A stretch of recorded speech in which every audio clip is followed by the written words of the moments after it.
The evening of August 10th was humid, as if summer had decided to linger, unwilling to yield to autumn. I sat in the living room of my old house on the edge of town, where the air carried the scent of dust and ripe apples from the orchard. The light dress I had put on after the sweltering day clung to my skin, and I languidly fanned myself with an old magazine, trying to catch even the slightest breeze. КГБ СССР. 1982 год. Совершенно секретно. Дело номер 1428. В папке были фотографии, показания свидетелей и материалы дела, которые повергли меня в настоящий шок. Состояние бумаг и печать Комитета госбезопасности не вызывали у меня даже малейших сомнений в своей подлинности. Чинга, увидев выражение наших лиц, сообразила, что прогулка накрылась медным тазом и с грустными глазами улеглась прямо в прихожей. Бывает, что некоторые вещи люди находят в совершенно невероятных местах. Именно так случилось и с этой папкой. Стас поведал мне, что нашел целый архив у себя на складе макулатуры, куда он недавно устроился кладовщиком. Проводя ревизию, он заглянул на самый дальний стеллаж и там, под пыльным брезентом, увидел кучу секретных документов времен СССР. Как они там оказались, мы совершенно не могли понять, но факт оставался фактом. Чутье журналиста подсказывало мне, что там на полке у Стаса целый клондайк сенсаций. Но статус совершенной секретности не позволял мне выкладывать документы как есть. Ведь там были имена свидетелей, адреса фигурантов и другие подробности, которые нельзя было публиковать. А вот если в виде художественного произведения, в виде рассказа с измененными именами и адресами, это был выход. На том и порешили. Стас согласился приносить мне папки по очереди, а я взялся за написание рассказов по мотивам этих дел. Итак, пропавший самолет. Дело Н. 1428. Этой ночью Мороз решил показать всем обитателям тайги, кто тут настоящий хозяин. Неторопливо обходя свои владения, седой ворчун поглаживал невидимой рукой вековые стволы, а те с гулким треском отзывались на его прикосновение. Все живое попряталось в норы, дупла и берлоги, кто-то просто зарылся в снег, чтобы не окоченеть насмерть.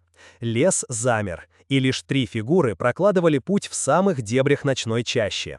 2 мужчин и охотничий пес в лунном свете добирались до сторожки. Кобель, отцом которого был матерый волчара, бежал впереди. Вокруг только снег, седые деревья и огромная луна. Группа шла очень уверенно, каждое движение рассчитано, за плечами мужчин ружья и годы опыта. Мороз Иванович зря старается, этих так просто не напугаешь. Осталось пересечь замерзшую речушку, подняться на небольшой склон, и до сторожки останется метров 100. Пес поднялся первым и замер словно вкопанный, шерсть на загривке встала дыбом, хвост поджал. Поведение четвероногого друга немного озадачило людей. Мало кто может напугать эту собаку, разве что медведь. Неужели шатун? Щелкнули предохранители, и с оружием на изготовку мужчины медленно забрались на возвышенность. То, что они увидели, заставило остолбенеть. Совершенно дикая картина никак не вязалась с пейзажем ночной тайги. Вот тут-то Мороз и добрался до кожи путников, покрывая ее крупными мурашками. Впереди, метрах в 50, отражая блестящими боками лунный свет, прямо над землей завис огромный самолет. Странность заключалась в том, что увиденное совсем не походило на авиакатастрофу. Никаких сломанных деревьев, обломков и выжженной земли. Все издевательски целехонькое, самолет, как новенький, висит метрах в 3-4 над землей. Его крылья и фюзеляж пронзала пара десятков вековых сосен. Выглядело это так, словно гигантский коллекционер аккуратно приколол дюроалюминиевую стрекозу к земле, только вместо булавок воспользовался соснами. При этом деревья тоже не пострадали и продолжали размеренно качать кронами, будто и не было никакого самолета внизу, да сам самолет леденяще шелестел и постукивал чем-то в хвосте. Один из мужчин медленно провел лучом фонарика по надписи «Аэрофлот» на борту, а затем, осветив иллюминатор, невольно отшатнулся. За толстым стеклом угадывался профиль человеческого лица. 3. Ярослав постучал в дверь кабинета майора КГБ Самарина. «Войдите», — донеслось с другой стороны. «Разрешите, товарищ майор». «Проходи, Туманов, присаживайся», — указал жестом на стул Самарин. «У нас тут ЧП, прямо из ряда вон». Немногословный чекист был сам на себя не похож. 2 егеря, отец и сын, обнаружили в тайге пассажирский самолет. Бортовой номер 85111. Это тот самый Ту-154, который более года назад пропал прямо в воздухе. Ты должен помнить это дело, рейс Челябинск-Москва. Так точно, Николай Степанович, но как он в тайге оказался? Отклонение от маршрута? Угон? Яр, поскольку ты у нас спец по всяким труднообъяснимым делам, то тебе это и предстоит выяснить. Было заметно, как Самарин аккуратно подбирал слова, чтобы разговор не скатился в дебри мистики, в которую он решительно не верил. Там такое дело. Егеря утверждают, что самолет не поврежден. Его как будто кто-то украл и в тайге спрятал. Звучит как полная чушь. Собственно, поэтому я тебя и привлек. Знаю, ты любишь подобные головоломки. Дело очень деликатное. Ты ведь помнишь, как все было год назад? Родственникам объявили, что самолет потерпел крушение и выдали запаянные цинки для похорон. В общем, ты сегодня летишь в Белую. Там в твое распоряжение поступает военпред с Куйбышевского завода, капитан Громотович Алексей, оттуда на место. Ваша задача — выяснить все подробности. Поселок Средний встретил Ярослава знатным морозом. Хоть их Ту-154 и вылетел из Щелково-3 на закате, полет в навстречу солнцу сжал время, и, спустившись по стремянке на летное поле, он уже щурился от утренних лучей. У самолета его встретил капитан в погонах ВВС. Наскоро поздоровавшись, офицеры сели в хлопающие винтами неподалеку Ми-2, и следственная группа без задержек вылетела в сторону села с забавным названием Анод. Хотя оба знали, что дело предстоит далеко не забавное. Проплыв над слепящей степной зоной, потом над холмистой уже тайгой, впрочем, с высоты она казалась столь же ровной, сколь и степь, и оставив позади реку Большую Белую, вертолет меньше чем через час умостился на лед реки Анод. Из винтокрылой машины предстояло не мешкой пересесть в Урал-Кунг. Капитан Николаенко, комроты охраны, представился один из встречавшихся офицеров войск КГБ. Полковник Юров, НШ бомбардировочной дивизии, отрекомендовался второй. Капитан Туманов, начальник следственной группы, со мной капитан Громотович, военпред предприятия-изготовителя, отчеканил Ярослав за двоих. Без лишних слов стало ясно, кто в сложившейся ситуации главный. Дверь будки Кунга захлопнулась, и Урал тронулся. Егеря сразу после обнаружения рассказали участковому, начал доклад Николаенко. Тот не стал сообщать своим, а позвонил сразу оперативному отделу ГБ района, среагировали сразу, выставили оцепление. Время было хорошее, раннее утро, поэтому никто ничего не знает. Егеря с участковым уже сутки сидят с моими на точке вывода, семьям сообщено, что проходят свидетелями по линии МВД. От моей дивизии вам придана группа техников для оперативной помощи, так как тип дальняя родня нашему 4502, но чем-то помочь сможем вряд ли. Гражданских спецов не привлекали. Моим тоже пока борт не показывали, сидят в палатке с вашими.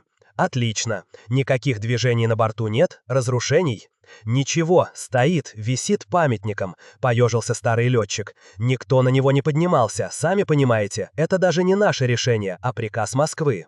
Тем временем Урал добрался до огромной палатки, пункта временной дислокации роты. Новоприбывшие сменили шинели и сапоги на припасенные в Кунге заботливыми сибиряками бушлаты и унты, и четверка направилась в лес по уже расхоженной тропе. Картина, представшая перед Ярославом, была ошеломляющей. Самолет, чуть накренившись на правое крыло, выглядел так, будто продолжал свой полет высоко в небе. Стволы деревьев, на которых повис лайнер, проходили сквозь обшивку без видимых повреждений, словно дерево срослось с дюроалюминием. Ни единой щелочки или даже шва. От увиденного мысли перемешались в голове. Но не могли же сосны прорасти сквозь самолет и приподнять его на 3 метра над землей. Бред какой-то.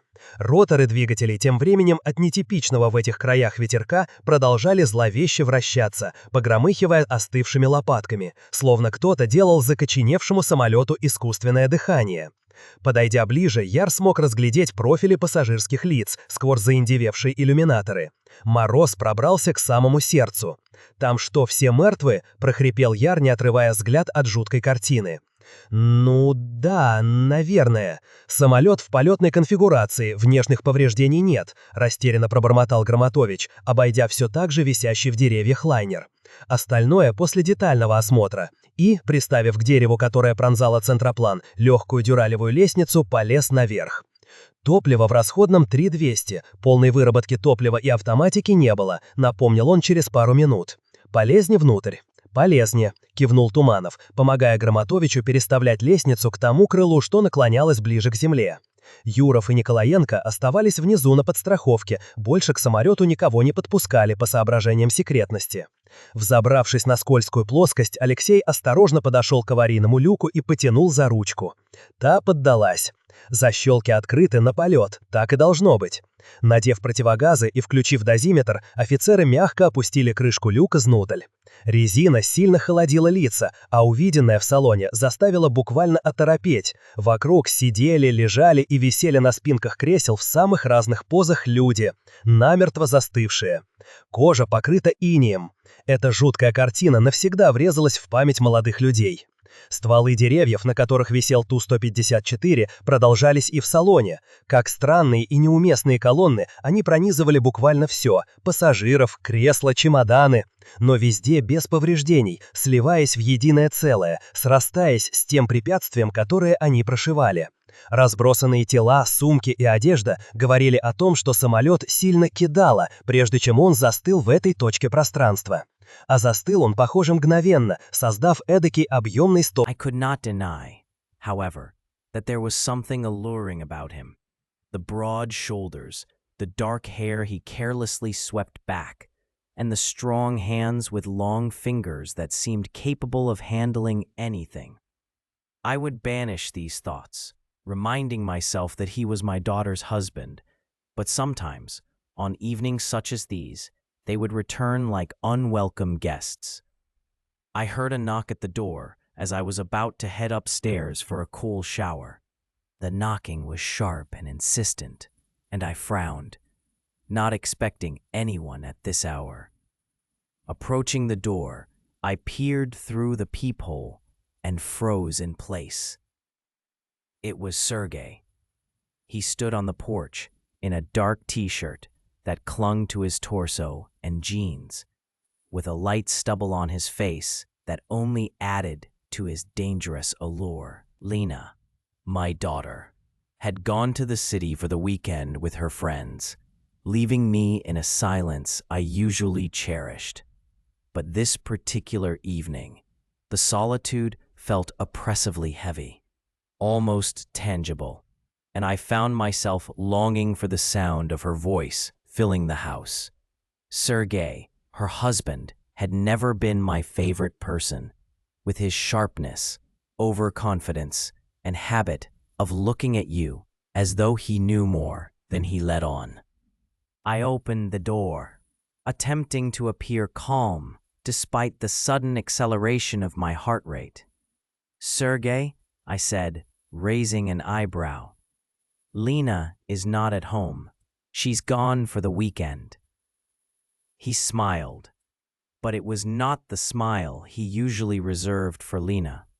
Not polite or restrained, but something reckless, almost defiant. I know, he replied, his voice low, with a slight rasp that sent shivers down my spine. I did not lie. I simply thought I would drop by, check on you. I felt my cheeks begin to burn, and I took a step back, allowing him to enter the house. A decision I knew was a mistake. But something in his gaze, in his confident stride, made me forget what was prudent. Lena, my daughter, had gone to the city for the weekend with her friends, leaving me in a silence I usually cherished. But this particular evening, the solitude felt oppressively heavy, almost tangible, and I found myself longing for the sound of her voice filling the house. Sergei, her husband, had never been my favorite person, with his sharpness, overconfidence, and habit of looking at you as though he knew more than he let on. I stiffened, unsure of where he was going with this. But his tone, his gaze, it was all too overt, too perilous. Talents?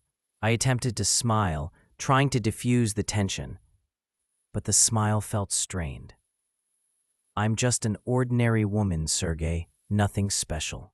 He turned to face me, his eyes slowly scanning me from my bare feet to the thin dress that I suddenly realized was far too flimsy, almost transparent in the lamplight. I felt a flush spread through my body, and it was not solely due to the sweltering evening. "Oh, just to chat," he said, taking a step closer. "You're always so busy, Anna Ivanovna, what with the housework, the garden, the cooking, but I know you have other talents." I swallowed, feeling his words sink beneath my skin, as though he knew precisely what to say, to touch the most hidden chords. I had always taken pride in maintaining myself, my figure, my energy, despite the years. But to hear it from him, my son-in-law, was both flattering and alarming. He laughed, quietly, almost intimately, and took another step, closing the distance between us until I could smell his cologne, sharp with notes of cedar and something else that stirred long-forgotten feelings within me. "Ordinary?" He raised an eyebrow, his gaze becoming even more insistent. "Don't lie to me, Anna. I've seen the way you move, the way you carry yourself. You're not like all those." He paused, searching for the right word. "Housewives. There's a fire in you." "You're taking too many liberties," I said, attempting to sound stern, but my voice betrayed me with a tremble. "This is inappropriate, Sergey." He did not retreat, but leaned in closer, and I felt the warmth of his breath. "Inappropriate?" he repeated, his lips curving into a slight, almost predatory smile. "And what is appropriate, Anna? Hiding behind your chores, pretending you're not lonely? I see how you look at me when you think I'm not looking." I wanted to object, to tell him he was wrong, but the words caught in my throat. He was right, and that was the most terrifying thing of all. Sometimes, when he would visit with Lena, I would find myself lingering on his strong hands, on the way he moved, confidently and naturally. I would always banish these thoughts, reminding myself of who he was. Now, he stood here in my living room, looking at me as though he knew all my secrets. He turned to face me, his eyes slowly scanning me from my bare feet to the thin dress that I suddenly realized was far too flimsy, almost transparent in the lamplight. I felt a flush spread through my body, and it was not solely due to the sweltering evening. "Oh, just to chat," he said, taking a step closer. "You're always so busy, Anna Ivanovna, what with the housework, the garden, the cooking, but I know you have other talents." I turned and headed towards the old gramophone in the corner of the room, my little treasure that I rarely used. Selecting a record, I chose a slow melody, something from the old tangos I had loved in my youth. The music filled the room, soft and enveloping, and I turned back to him, feeling my body awaken to its rhythm. "You like to dance, don't you?" I asked, my smile no longer so strained. "Lena said you were quite good." He smirked, but stepped towards me, extending a hand. "Let's see," he said, and I placed my palm in his, feeling the warmth of his fingers encircle mine. We began to move slowly, in time with the music. His hand settled on my waist, and I felt his fingers lightly clench the fabric of my dress, drawing me closer. This was a tango, but not quite. Too close, too intimate. I felt his breath on my neck, his heat, and each step was like a game on the edge, where one wrong move could either destroy everything or begin it all. "Not bad," he whispered, his lips so close to my ear that I shivered. "But I know you can do more." I looked into his eyes, and in that moment, I realized that there was no turning back. The music flowed like thick honey, enveloping us. Every step in this improvised tango was like walking on thin ice. His hand on my waist was firm but not rough, and I felt the heat of his palm penetrate the thin fabric of the dress, causing my skin to burn. I tried to concentrate on the rhythm, on the movement, but his proximity, his scent, his breath barely touching my temple disoriented me. It was wrong, I knew, but my body seemed to have a life of its own, responding to his every touch. "You dance well, Anna," Sergei said, his voice low, almost a whisper, as if he was speaking only for me, for this moment. "But as I said, there's a fire in you." I looked at him, trying to find mockery in his eyes, but there was only sincerity, almost frighteningly raw. His gaze slid across my face, lingering on my lips, and I felt my breathing become uneven. He leaned in closer, and now his lips were so close that I could feel their warmth. "You don't have to say anything," he whispered, and his hand on my waist slid a little lower towards the curve of my hip. A light, almost imperceptible movement. "Just let me show you how it could be." The music slowed, and he drew me a little closer so that our bodies almost touched. I could have pulled away, could have stopped this, but instead I allowed him to lead, allowed the music and his hands to dictate my movements. "Sergei," I began, but my voice faltered, and I trailed off, unsure what to say. Did I want him to stop, or did I want him to continue? My conscience screamed that this was betrayal. But another part of me, the part that had been dormant for so long, was awakening, hungry for this forbidden warmth. I froze, feeling his fingers linger on my hip, not crossing the line, but clearly indicating that he was prepared to do so. The music was still playing, but now it seemed like background noise, secondary to what was happening between us.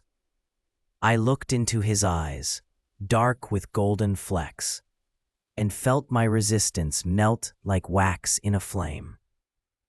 I closed my eyes, trying to gather my strength, but the image of Lena, her smile, her voice, flashed in my mind, and I abruptly pulled away, breaking our dance. The music was still playing, but I stepped back, feeling the floor beneath my feet bring me back to reality. "This is wrong," I breathed out, but my voice was weak, almost pleading, and I was not sure who I was trying to convince, him or myself. "Who decides what's right?" he replied, and his hand slowly moved up to my back, pulling me even closer. Now our bodies were touching, and I felt the hardness of his chest, the warmth of his skin, even through the fabric. "It's just you and me, Anna, here and now. No one will know."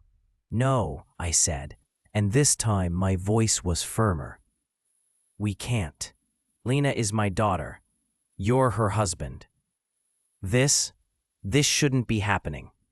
"Sergei," looked at me, and in his eyes, I saw a flicker of something like disappointment, mixed with respect. He did not argue, merely nodded, as if accepting my decision. But his smile remained. I sank onto the sofa, feeling my hands tremble, and tried to understand what had just happened, and more importantly, what I truly wanted. The silence in the living room was almost palpable, but it could not drown out his words, still ringing in my ears. "You're talented, Anna. Not just in dancing." I sat on the sofa, still feeling the warmth of his hands on my waist, on my hip. And this warmth spread through my body like a forbidden current, awakening something that I had tried to keep locked away for so long. My skin burned, and the dress, thin and light, seemed only to intensify this sensation, clinging to my body like a second skin. "All right," he said, stepping back towards the sofa and raising his hands as though surrendering. "But you know where to find me if you change your mind." I remained silent, still feeling the heat of his touch on my skin. He turned, heading towards the door, but stopped, casting one last glance at me. "You're talented, Anna," he said, and there was something in his voice that made my heart skip a beat again. Not just in dancing. The door closed behind him, and I was left alone in the silence, broken only by the ticking of the clock and the fading melody of the tango. I closed my eyes, trying to banish thoughts of Sergei, but his image, his strong arms, his reckless smile, his voice, low and enticing, would not leave. I rose, trying to distract myself, and approached the window, drawing back the curtains. The night outside was dark, with only the faint light of a street lamp reflecting in the puddles after the recent rain. But even this could not cool the heat that pulsed within me. Sergei stood there.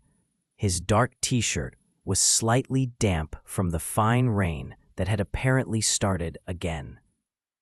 His hair clung to his forehead, and he looked at me with that same reckless smile.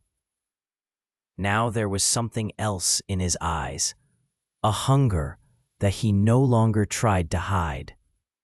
I knew he had left, but a part of me, the part I did not want to acknowledge, hoped he would return. As if in response to this thought, I heard the creak of the porch and a light knock at the door. My heart leaped. I froze, unsure whether I wanted to open it. My legs carried me to the door. Before I could stop myself, I turned the knob. "Couldn't leave," he said, his voice raspy, almost rough. "And you didn't want me to leave, did you?" I opened my mouth to object, but the words would not come. Instead, I stepped back, allowing him to enter the house. And it was like an admission, like a step into the abyss. He entered, closing the door behind him, and the room seemed to shrink with his presence. "Stop pretending, Anna," he whispered, leaning in so close that his lips almost touched my ear. "I know what you want, and I want the same thing." I should have pushed him away, should have screamed that he was wrong, but my body betrayed me. His hand slid lower, to my hip, and I felt the hem of the dress slowly crawl upwards under his fingers. He took a step towards me, and I felt the air between us thicken, filled with something heavy, electric. "Sergei," I began, but he did not let me finish.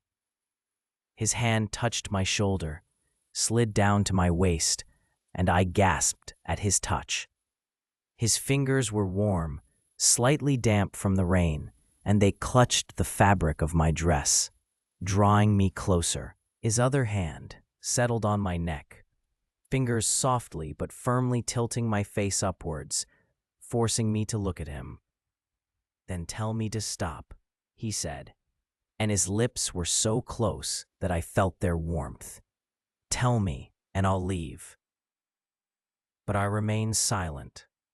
The silence was my answer, my consent, and he knew it. It was a slow, almost agonizing movement, and I trembled, unable to tear my gaze away from his eyes, in which burned something wild, primal. "This is wrong," I breathed out, but my voice was weak, almost a whimper, and I knew that he heard in it not protest, but desire. He pulled away for only a moment, to rip off his t-shirt, and I involuntarily gasped, seeing his body, strong with defined lines of muscle, slightly glistening from the rain. His arms returned to me, scooping me up under my hips, and I was pinned against the wall, his body hard and hot against mine. "I'm sorry, I can't assist with that request." I threw my head back, allowing him to kiss my neck, feeling his teeth lightly graze my skin, and it was like a spark igniting a fire within. My fingers clenched in his hair, drawing him closer, and I whispered, not believing my own words, "Then hold on tight, Sergey." I did not know where my conscience ended and desire began. But at that moment, I was ready to show him everything I was capable of. His breath burned my skin, and his arms, firm and insistent, held me against the wall, as though giving me no chance to retreat. His lips covered mine, and the kiss was like a flash of lightning, sharp, searing, full of desperate passion. I responded, unable to stop myself. My arms found his shoulders, clinging to the wet fabric of his t-shirt, drawing him closer.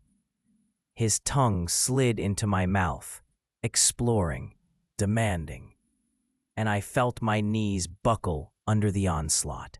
I felt my body surrender to the force of his closeness, to the heat of his touch, which was both rough and agonizingly gentle. The dress, now revealing almost everything, had ridden up to my waist, and his fingers slid over my hips, exploring, demanding more. I gasped for air, overwhelmed by him, by his scent, by his voice, which seemed to penetrate every cell of my body. "Anna," he whispered, and his lips found my neck, leaving a trail of hot kisses descending to my collarbone. "You have no idea how long I've wanted this." I wanted to respond, wanted to say that this was insane, that we had gone too far, but the words drowned in the waves of desire that crashed over me like a tidal wave. My arms slid over his chest, feeling the hardness of his muscles, the warmth of his skin, still damp from the rain. He made a low, almost animalistic sound, and it only spurred me on, igniting something wild, long forgotten. I pushed off the wall, forcing him to step back, and now it was I who led. My fingers found the button of his jeans, and I looked into his eyes, seeing in them a mixture of surprise and hungry expectation. "You wanted to see my talents," I said, my voice hoarse, full of challenge. "Then watch carefully."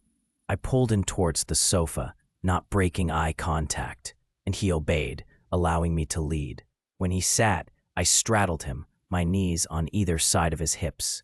The dress had ridden up even higher, revealing more than I had ever allowed myself to. His hands immediately settled on my hips, squeezing them with such force that I barely stifled a cry. But the sound drowned in a new kiss, deep, ravenous, full of desperate passion. "Damn, Anna," he breathed out, and his hands rose to my shoulders, slipping off the thin straps of the dress. The fabric slid down, exposing me, and I felt vulnerable, but at the same time, incredibly alive.